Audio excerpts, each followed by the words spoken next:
Hi everyone and welcome to episode 277 of the Mighty Whites podcast. As I've titled it, Leeds find a way not to win. This is just deja vu all over again, I think is the way to do it. KC's here. How you doing, mate? Yeah, not bad, thanks. How are you? Pretty good. Right. I'll just skip to a thing that was said at half-time, just because I think it's a good way to get into it. It was about 50% of people saying, how the fuck are we not winning? And 50% of people saying, are you new around here? That Portsmouth game, and fair fucks to Portsmouth, they stayed in the game. They got goals at big times, including absolute worldie. They were the best away fans that I've seen at Ellen Road in a very long time. Fair fucks to you. Don't begrudge you at all. But if you change the colours of those shirts to, say, a red one and a not though I wouldn't do red and green because colourblind, but whatever, just not Leeds. And I watched that game, I would be thinking, how the fuck is that game not 4-5-1?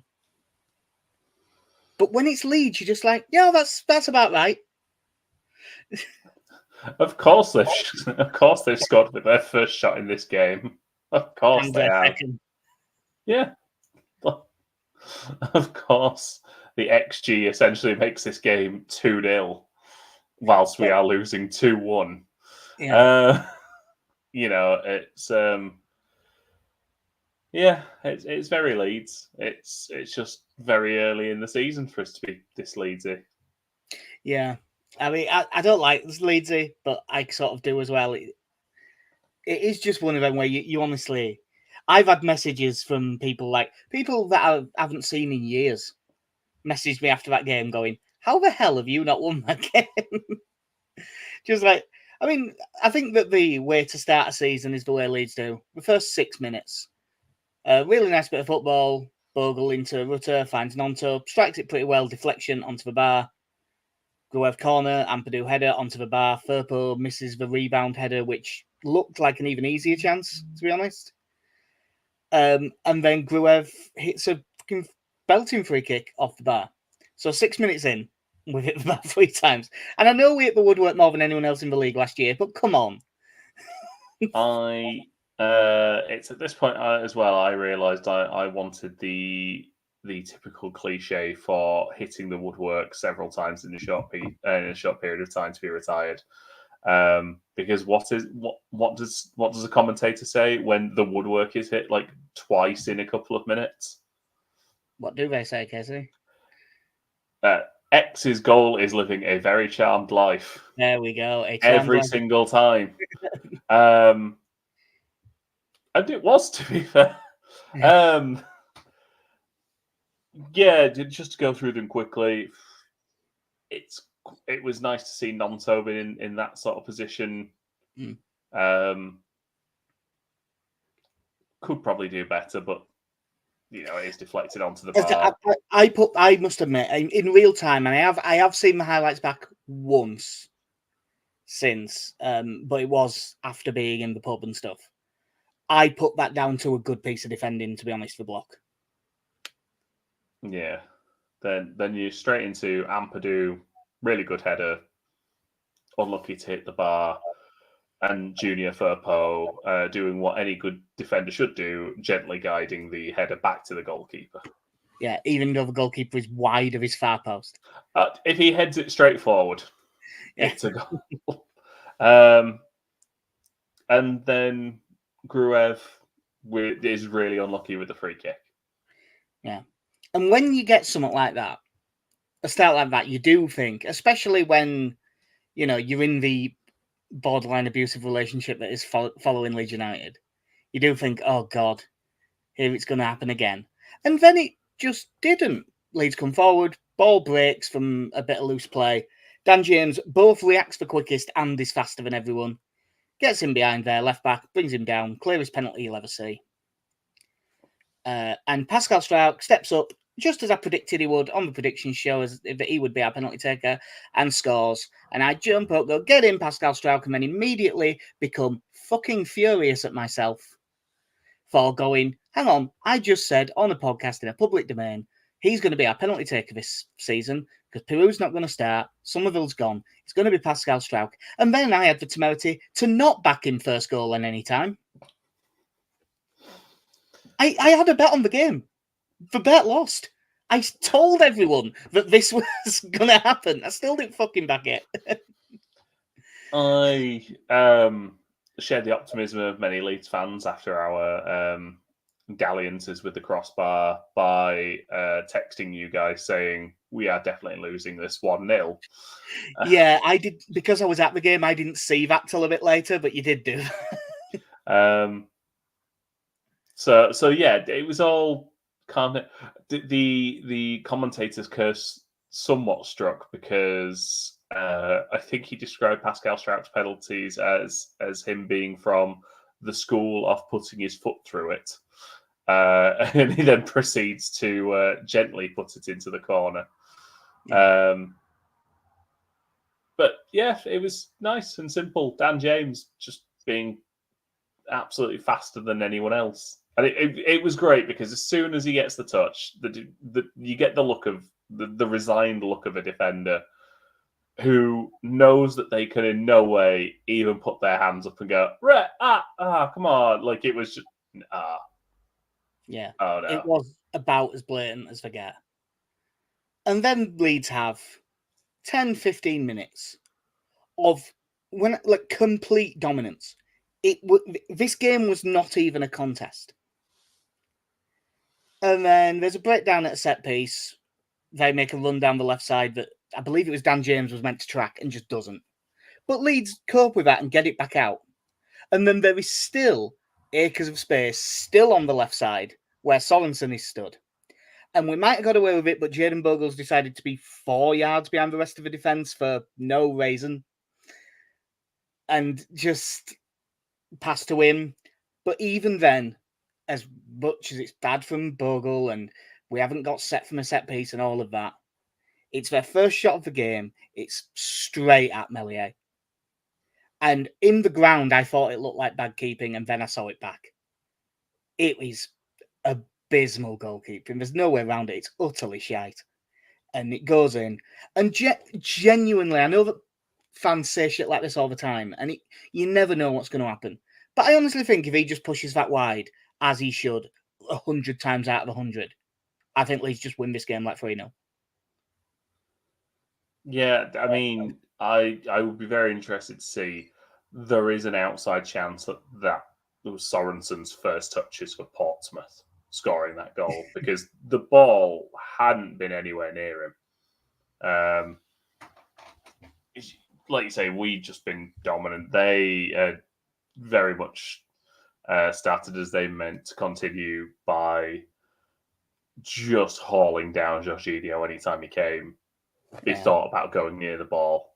Yeah, I will mention that he was the most foul player on the pitch with 6 fouls on him. They don't count ones that advantage gets played, so that's probably another 4 or 5. And then there's another 4 or 5 that should have been given and weren't. There's one where he just gets nailed after the ball's gone, and it didn't seem to be playing an advantage. It was just, I'm going to allow this. Yeah. And no, he's in a heap. Look at him. Poor boy. It's quite interesting. I was listening to a few bits sort of after the game and kind of in the last couple of years. In the last couple of days. There is part of me that's starting to think with Jorginho, right, but now you know this is coming, there maybe needs to be a bit more of a why don't we play a 1-2 here? But I do understand when you have his abilities why the first thought is I'm just going to go beat 3 players. Yeah, I've said the same. If he was playing in the Premier League, his decision making would be a problem. At this level, the upside is so far above the downside. When he loses the ball, even I mean, I only lost my temper with him once last season. It was when we ended up scoring immediately after when Dan James scored from the halfway line against Hull. But we were 2-1 up with like 30 seconds left, and he tried to dribble out of his own box and lost the ball. And that's the one time all season that I actually lost it with him. All the others, I went, that's Georgie. Whatever. And I will keep doing that all this. And he was overall really good in this. He became less effective in the second half when he moved out wide, but we'll talk about that. After the equaliser, Leeds did look a bit shook. Like, Portsmouth still didn't have a kick in anger in the next 20 minutes. But we did look a lot worse. We stopped just really dominating and looking like we were going to score every time we went forward and stuff. And then Leeds is Leeds. Free kick in that was not a great free kick. Roden header out that was even worse. Right back down the middle. Yeah, comes out to Lang. Callum Lang. Bang! Bang! Bang! Football dribbles down. Yeah. It's nice. Shows Dan James' forehead. Ooh, bit of gash. Lang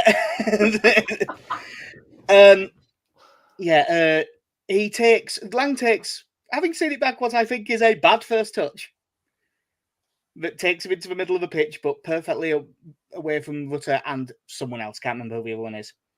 However, you can take a shit first touch if the second one is that. We probably won't concede a better goal than that all season. It's an absolute absolute lovely strike. Yeah. Now that one, you can be annoyed that it has happened to you because it's unlikely, but just fucking great goal, well played.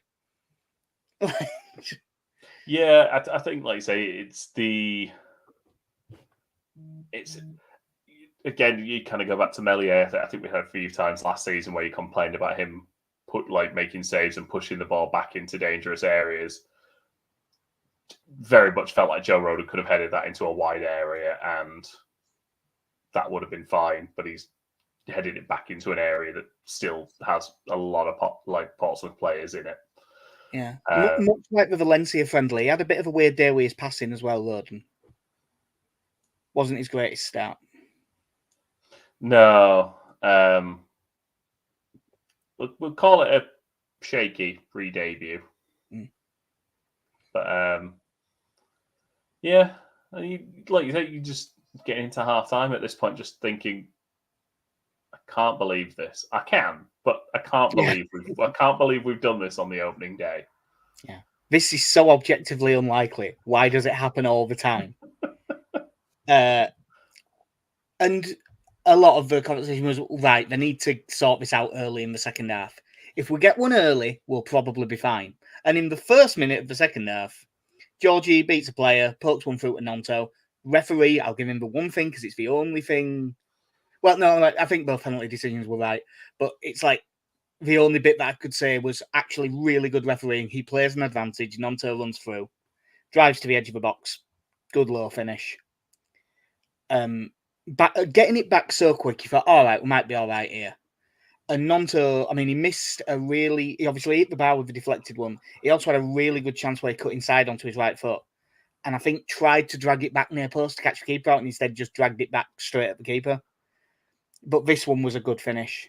And throughout the second half, not just the goal, Nonto looked by far our most dangerous player. Yeah, I felt like he did it a couple of times with that going for the near post instead. I don't know if it's sort of reverse psychology of, my predecessor, he always went across the goalkeeper. I am choosing different. But there was a couple of times where you're like, no, just go for the far post. Because even if the keeper saves it, chances are he's parrying it back out. Whereas if you go near post, he's probably just holding it. Yeah. This one was a good finish for, and he shifted his body weight well, so he sort of made the little, just like half yard of space, and that's all you need. Yeah, it's. I think we saw last season. It's the most effective way to score in the Championship, basically.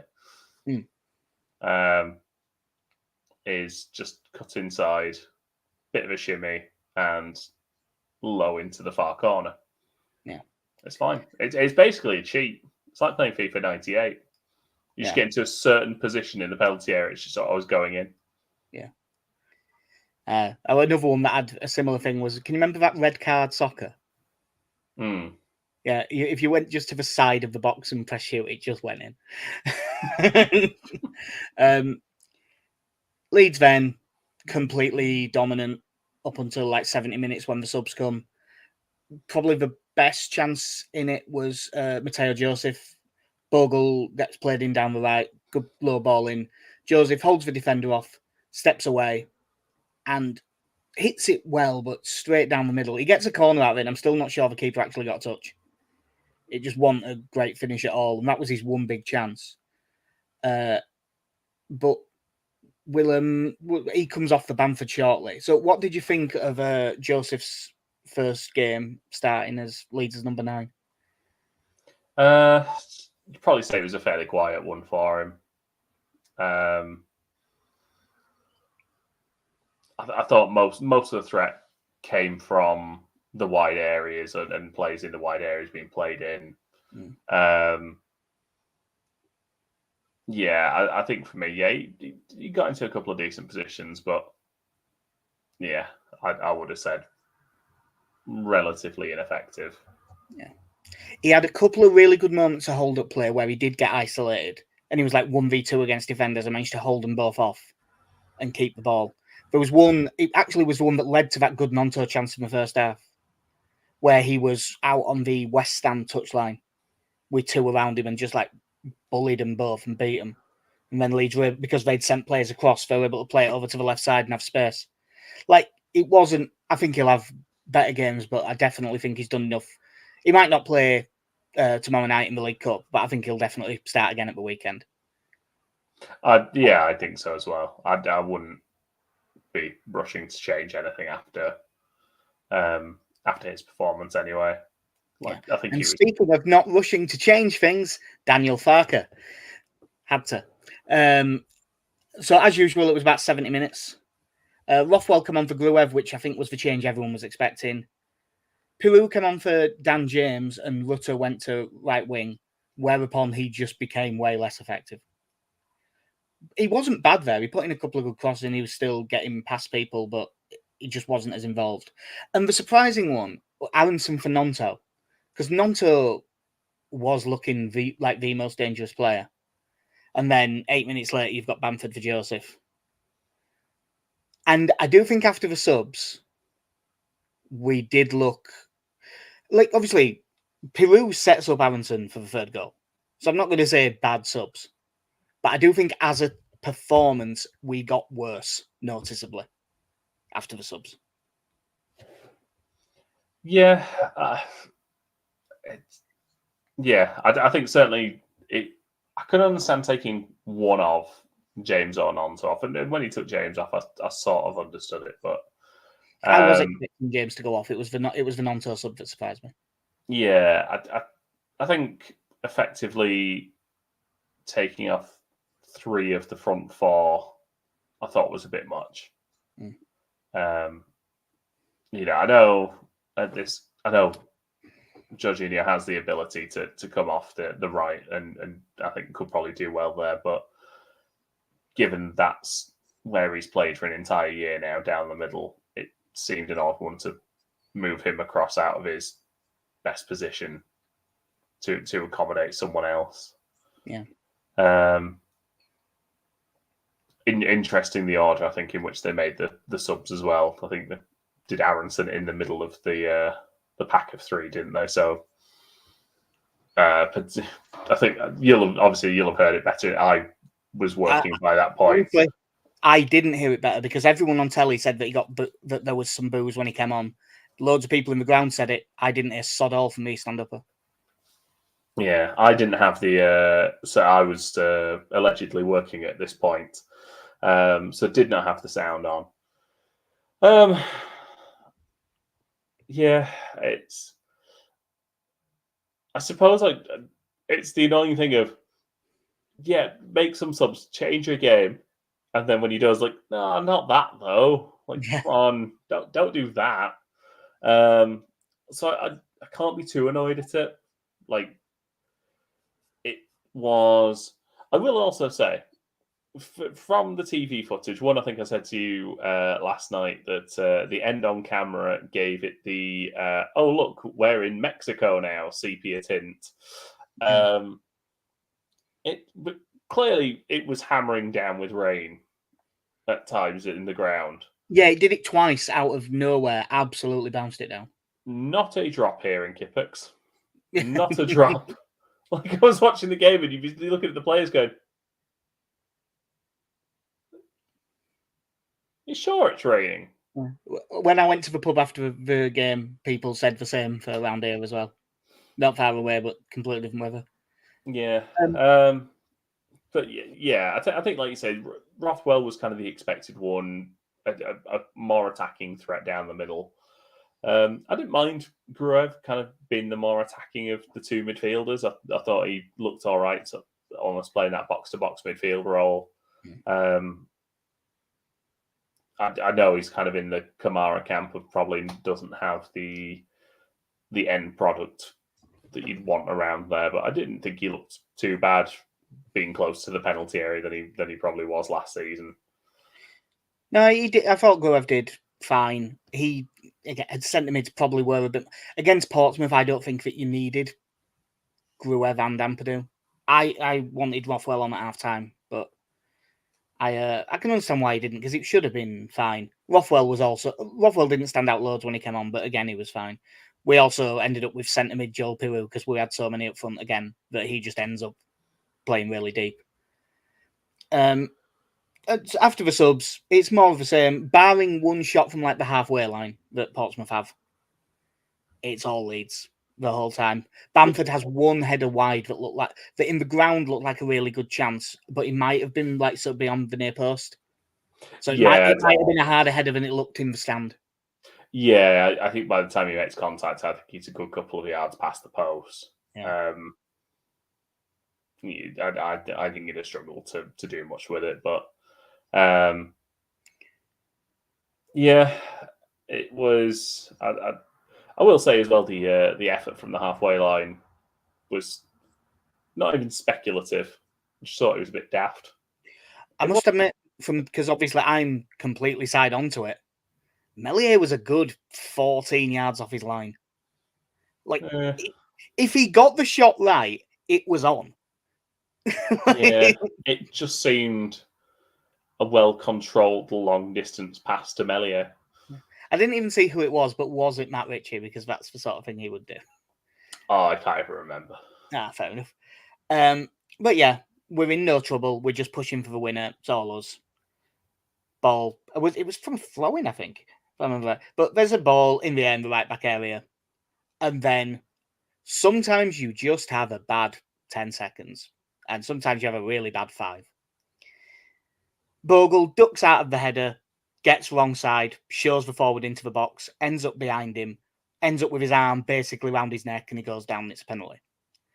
Now, he has got a right hold of Bogle's shirt as well. Like, it is, you could easily say that it's a foul the other way too, and it probably is. But if you end up in a position where you are chasing a forward, you're behind him and your arm's basically around here, like in real time in the ground, all I shout, the way it went for me was, let go of him, penalty.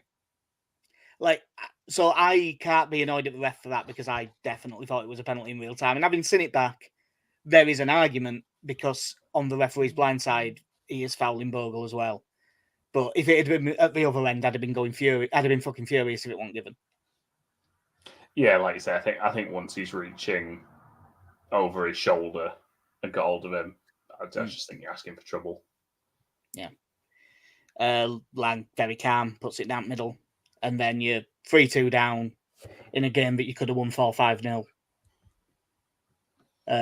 With a couple of minutes left. But the one, I suppose, it does show some character. They get straight back into it. They keep pushing. Piru goes through the middle, plays a good through ball into Brendan Aronson. From what in the ground looked like a sort of speculative shot that deflected in, and then you see it back. No, he's begged the defender, and it's a really good finish. And Brendan Aronson scores. Ellen Road makes a very good sound. One of them that you don't hear very often. And it's a perfect way to set up the redemption arc that he completely undoes 3 minutes later when Bogle steps up, wins it well, plays in Aronson, who misses what in the ground looked like an absolute sitter and on telly was even worse. Brendan Aronson's last 3 minutes, we'll call it. Casey. Unbelievable. Like you said, it's a really nice finish. He hits the very few small spaces there are to get it between the defender's legs and enough into the corner to beat the keeper. Does the right thing by not going mental and giving it the right, get the ball, let's go, let's do this again. And in what could have turned his performance into a near man of the match performance, Jane Bogle's wonderful ball. Bogle does really. He reads the play brilliantly. He steps up, wins it clean as out. Perfectly weighted pass, from which Brendan Aronson takes a perfect first touch. And all while this is going on, I'm on a phone call at this point, and I'm just sat with my hands in the air, not able to say anything, just thinking, "We've done it. We've somehow. What have you done? How?" I'm sorry, sir. Could you repeat that, please? Just sat shaking my head like, what? How did you not score? It is. You don't get many of them a season.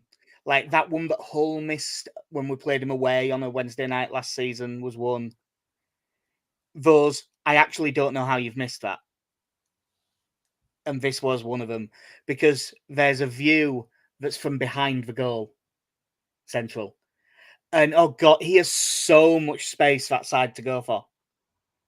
You do not need to get it flicking the post on the way in. Anything in that sort of section of the goal would be fine. It's such a poor miss. And I'm not like, I aren't going to dig him out. You know, he scored the equaliser and he looked pretty lively when he came on and stuff. But God, it's a horrendous miss. If he scores that, he's basically forgiven. That's like...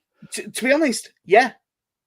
You score in the 95th and 98th minutes to go from 2-3 to 4-3. Yeah.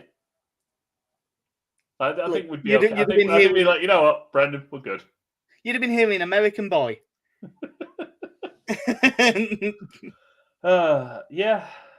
So, and then ultimately, yeah, we've drawn with newly promoted Portsmouth, who were struggling to put a team together. Yeah. There can't be many teams that have had 2 consecutive seasons in the Championship where on the opening day they have equalised in the 95th minute. But we have done that 2 years in a row now. Because this, although this was 3-3 instead of 2-2, this is what happened against Cardiff last season. This was a more extravagant version of the game. But, battered them and threw some goals in and didn't win. So my main question of this is panic or just one of them things? Oh, absolutely panic.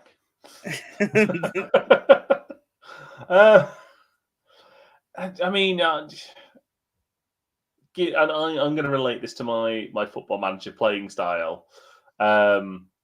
Is I like the starting 11 we have, and I have no desire to really change any of them, apart from maybe Jane Bogle now,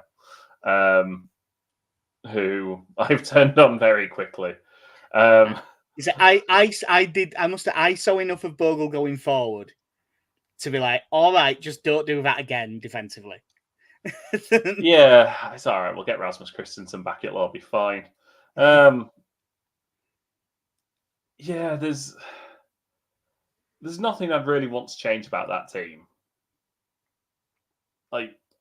Ultimately, I think what we still need is another central midfielder for the bench and a right back. And I think your squad's. I think your core squad is essentially there at that point. Well, a right back or the left back, and Byram just becomes the other one.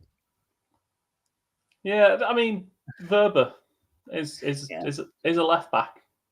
Can be a left. I don't know what he does now at this point, but he is also there.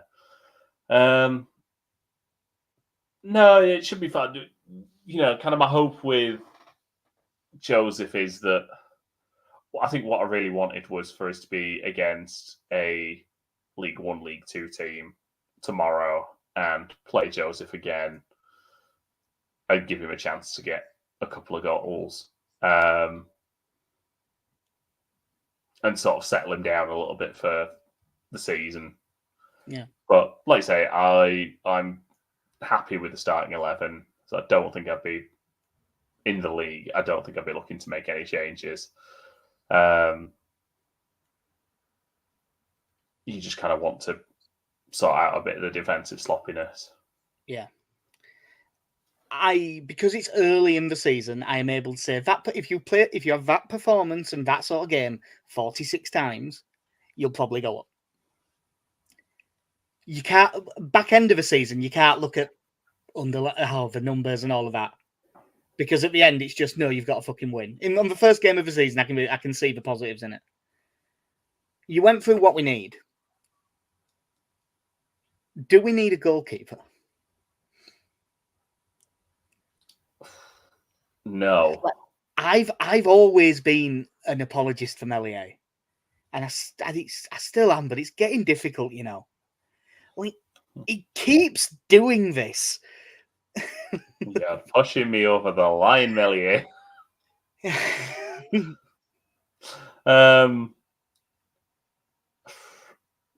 I don't. I think more and more I'm just getting to the point with him. I'm like, well, I think there's a reason why the teams that are interested in him are looking at him as a number 2.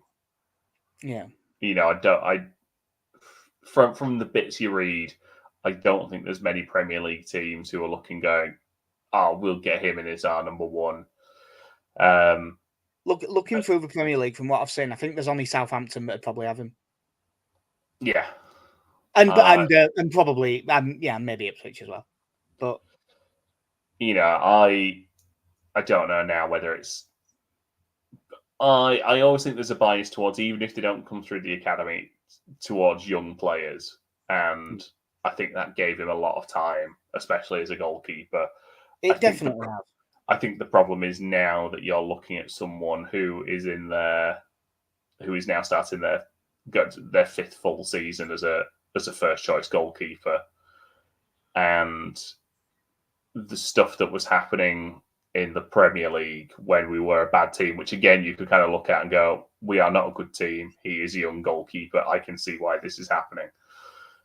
Is still happening when we are a dominant Championship team.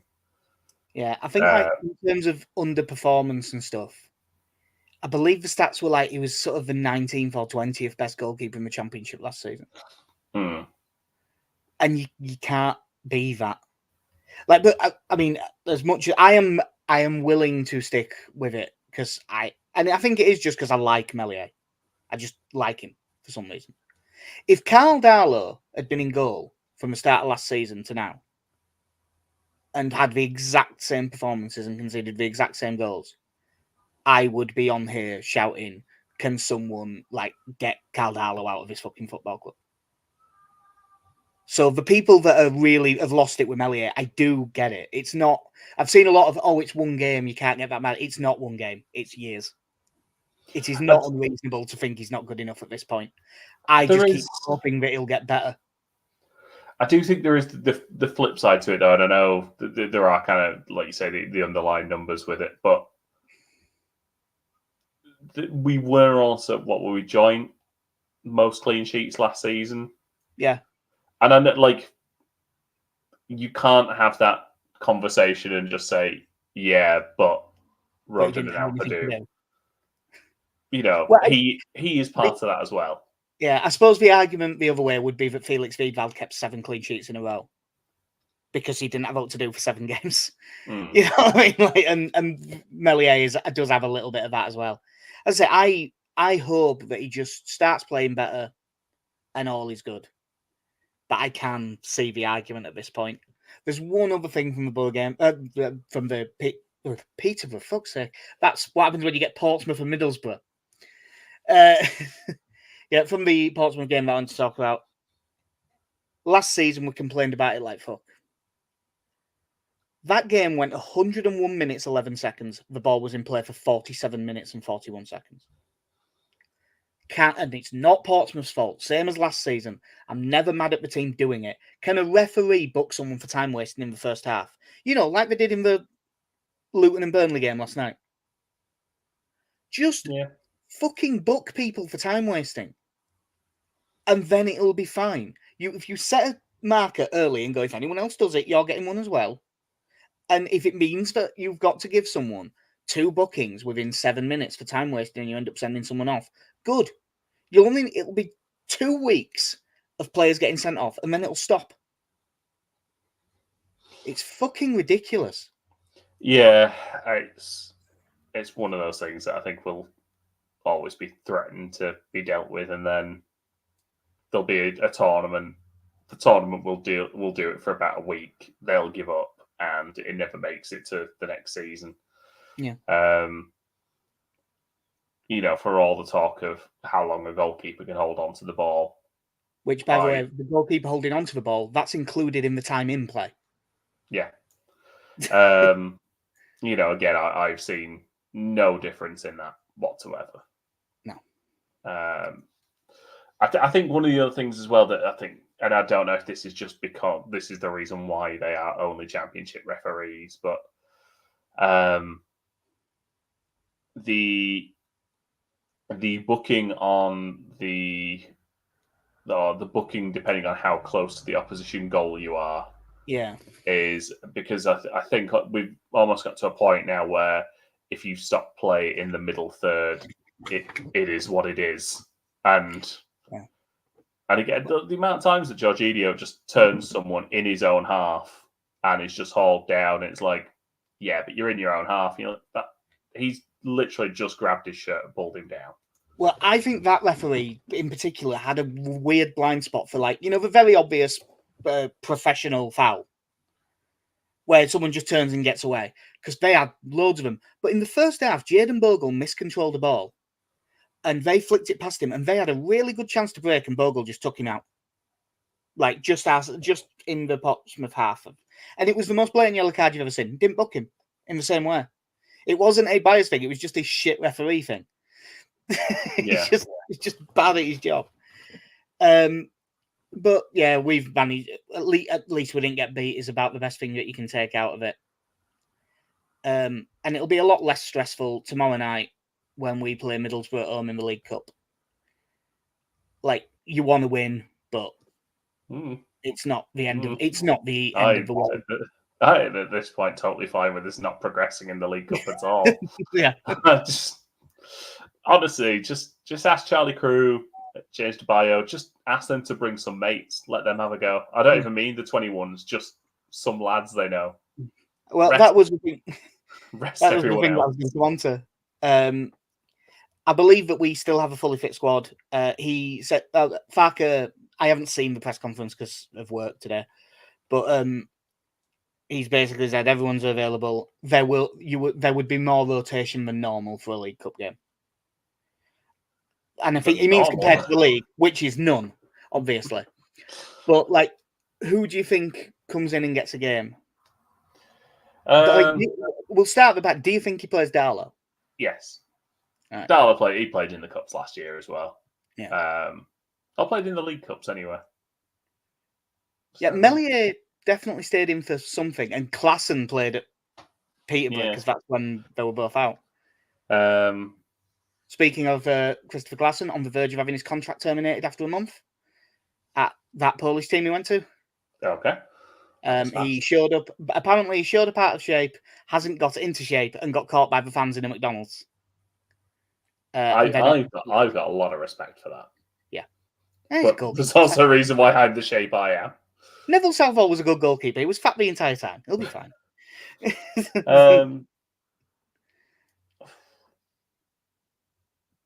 Like, don't think Byram starts this one. I'm going to say he sticks with Bogle. Given how the last game went, he'll probably want him to stay in, I think. I think you go Bogle, Roden. Verba? Try to figure out whether Verba plays centre back or left back. So it depends if you think Byram's starting or not. I tell you what I think, actually. I think he goes Ampadu, Roden, Verba left back. Yeah, because he won't rest Ampadu. We know that. No, there ain't no rest for the Wicked or even Ampadu. I was listening to Cage the Elephant earlier, just in case you couldn't tell. I was trying to figure out a way, because it's money don't grow on trees, and changing trees to Kwame's because his dad's Kwame Ampadu. But yeah, Verba left back, Gruev, Rothwell, Aronson, Nonto, Piru Bamford. I could see it being Piru Bamford. I think I'm going to go Piru Joseph. That'd be fair. I think it might be Piru Bamford this time. Yeah, Aronson will definitely start on one wing. I'm just trying to think who, because like I definitely won't be risking. Like I know that I say this every time. I would play Joffrey off the right and tell him, like, you have got to fucking impress in this game. This is your chance. In one hand, I hold your dog. In the other hand, I hold a gun. Yeah, like you don't play well. I'm not giving up on Joffrey. I'm just not. But if he does it, give him this shot and see if he can do it. I definitely want him to start in this. I don't think he will, for what it's worth, but I definitely want him to. But yeah, I definitely start Rothwell. And whichever one of Bogle and Firpo is more knackered, at least one of them will drop out, I think, for certain. It could be both. I was going to say, I think just given injuries and previous, I would probably be looking at Firpo out, Verba in. Yeah, it's the same reason why I would. It's why I think Verba might play centre back, because I would definitely rest Stroud. Yeah, and I mean, I know that you can just drop Ampadu in, and that also works. But I mean, play the bio for. I have no problem with that. But yeah, I think that they'll be. I don't think he'll make as many changes as we would. But he'll probably make like 4, 5, whereas we'd probably make 7, which is a lot when you've only got like 20 in your squad. Yeah, I'm just having a look now to see if there's anything. I just want to see what the team was that we put out last year, because I think that was one. It was heavily rotated, and 2, it was going through something of an upheaval. Who did we play in the opening round last year? Was it Barnsley last year? Yeah, did we win like 3-1? Well, that's 2022. That was very confusing because I saw Sinistera scored, and then I looked and went, Mateus Click. I don't know. Because Strout scored in that one as well. Let's have a look.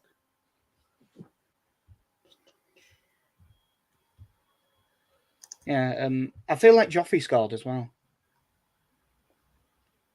Is there anything in here about this game whatsoever? Was there a red card in that one as well? Again, it's showing so little information on this game. Barnsley. I'm now thinking Barnsley is a year before. It was Shrewsbury, I think. Was it Barnsley is the year before. That's the relegation season. Shrewsbury's last season. We won 2-1, not 3-1. We went 1-0 down. We were 1-0 down at half time, and then Gelhardt and Strauch scored.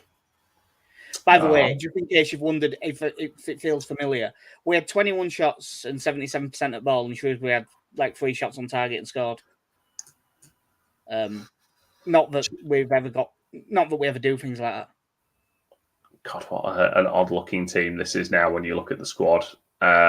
So last year, first round, we lined up with Darlow in goal, back 4 of Ayling, Cresswell, Ampadu, Yelder, Shackleton, and JB.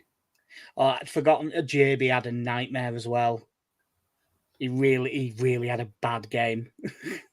And then Pervader, Gray, James, and Gelhart.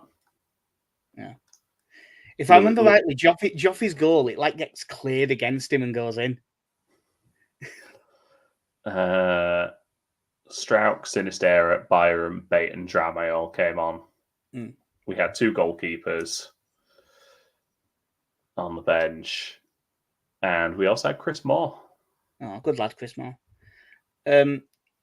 Just as you mentioned him, Lewis Bate got named captain of Stockport. That was fast. Yeah, which surprised me, but good for him. So for the Middlesbrough, obviously Middlesbrough won 1-0 against Swansea at the weekend. Emmanuel Latterlaff penalty. I'll be honest, I haven't seen the highlights of this. I was just looking at the who's got stuff, and it looks like they played like a really quite narrow 4-1-3-2. Which, if they do that, will be very difficult for our midfield, but should give whoever's wide a shitload of room. Which makes me think that keeping Ampadu in midfield might be a good idea. I suppose the main things out of this, they've got, Latterlaff, I don't know if they'll even play him in this game, but he's a very good striker. Finn Azaz is pretty good. That Riley McGree is quite a good player, and that Isaiah Jones, the youngish lad, that I think he's the one that they signed from like non-league, but he looked good against us last time. The defence doesn't look that great. If they've still got Matt Clark, who's always terrible against us, and joint with Junior Firpo for the most open play assists in the second half of last season, Luke Ayling. Yeah. What is it that we really want? Luke Ayling. We want to win this like comfortably, 2-3-0, and Luke Ayling comes on with 2 minutes left. Yeah. To just get an absolute fucking hero's welcome. In their squad, is there, other than Latterlaff, who is just objectively good, is there anyone that you worry about? They've also got Johnny Howson, haven't they? Who must be. I was just going to check just to see, because Johnny must be about 35 now. Yeah. It's really getting to the point where I don't really know any of Middlesbrough's team anymore. Yeah, but they've signed that Bergzorg off Huddersfield, haven't they? It was like Huddersfield's only good player last year. Yeah, like I'm looking through, I don't really know who any of these players are, apart from once you get further down the list on Google and you're like, oh, Darragh Lenihan and Dale Fryer there. I know those two. Yeah, they've also, as much as he was at Scum for years and stuff, Michael Carrick does appear to be a pretty good coach. 36. Johnny Howson's 36. These academy players that we watched come through can't be this old. No. Because I'm 23, you see. God. Oh, Johnny, why have you done me like that? Mm. Oh, yeah. It'll be...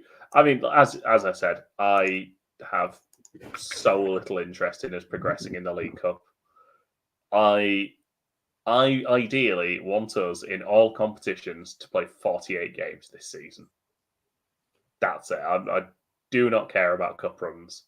See, I always want one. I do want us to get through. It's just, with League Cup games, it's like, I quite enjoy them because the jeopardy of losing isn't that bad.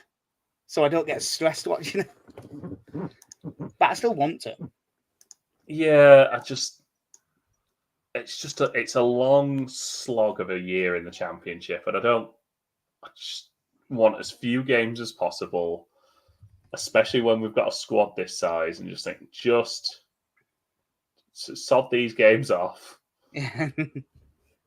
Let's get knocked out, and then let's focus on not getting promoted as quick as we can, yeah? There's the Leeds. So, obviously, no one got any points for predictions against Portsmouth because everyone had us winning. Because, why wouldn't we? Connie's messaged in for the Middlesbrough game, 3-1 win. Alex has us getting beat 2-1. Benny has seen the last game and thought, yeah, that seems about right. So he's gone for 4-3 to Leeds. I've decided what would be the most annoying thing to happen. So I've got a 2-2 draw. I've got 1-1.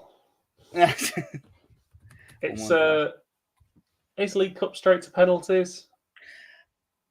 Or is that I don't FA know, Cup? but my gut says maybe. I can never remember these rules. It's like I know they eventually got rid of it, but it was that time where you got there going, I can't remember which competitions the away goal rule works in and doesn't. Extra time doesn't kick in until the semi-finals, by the looks of it. What an odd rule. Hang on, this is last year. That was right at the top. I don't know if it's still true. This says a lot about how much we care about the League Cup. Oh my God, there is a PDF document here of the rules, and it's 17 pages long. So I'm just gonna say I don't know. Yeah, What happened against Salford last year? Did we play extra time? I don't remember. No, I mean, I know it went to penalties. Was there extra time? As I search Salford versus Leeds.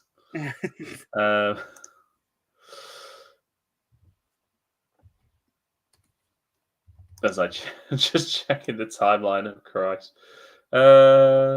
Substitute. The last thing that seems to happen is the 99th minute and then penalties. So I think there's no stoppage time. There's no extra time. Cool. Well, it's less annoying than Extra time, sorry, yeah. You know, just abolish stoppage time as well. Get rid of it all. Well, so a lot of referees seem to have tried to. If we're going to make games last this long with this sort of amount of time that the ball's going to be in play, should we not start splitting it into 4 quarters of 15? And just stop the game for adverts a lot. Yeah. Really get your money's worth out of it, though. Yeah, you see, it feels like it's coming because Red Bull feels like it's an American company, even though it's Austrian. Yeah. It just feels like it should be American. But yeah, if we've got a draw, the only other thing to mention about the predictions is that me and Casey already have 10 points for correctly predicting that the first manager to go in the championship would be Ryan Lowe. One game. Didn't expect it to be that quick. We're never going to beat the record because Alex got Julian Lopetegui right last year, and that happened before the first game. Yeah. I don't think that'll ever get beat, but we did about as well as we could have. But yeah, so 3 wins, 2 of us drawing, which feels a lot better than us having 5 wins, because when we have 5 wins, we're never going to win. I'm just looking, because they played Sheffield United, recently relegated, lost 2-0. So they had 12 shots. I mean, admittedly, 2 on target, but Wednesday, United only had 11 and 3 on target. Yeah, I think it's more that they all hate. It's because they all hated him before this season.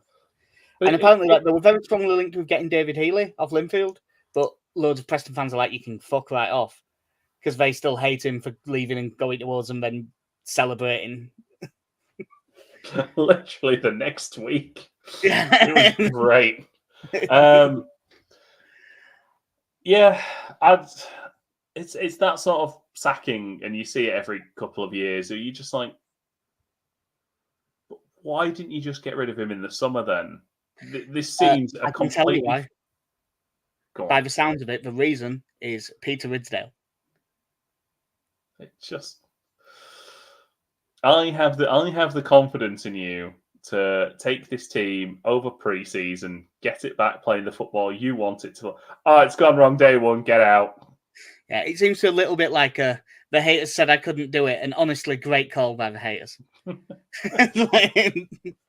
So, yeah, that will do us for episode 277. We're the early kickoff on Saturday, aren't we? So, can you do, in theory, one of Thursday or Friday evening? Probably Friday. Cool. Well, we'll probably be back Friday evening in that case. We'll have to do it early enough because the Premier League season starts and probably the pub. No one cares, Jack. Nobody cares. I was expecting a different inflection on nobody cares. Nobody cares, Jack. There we go. Nobody cares. Yeah. There's the reference for you for the 4 of you that'll have got it. So, yeah, that's been episode 277. I've been Jack. See ya. I'm Casey. Have a good one. In a bit.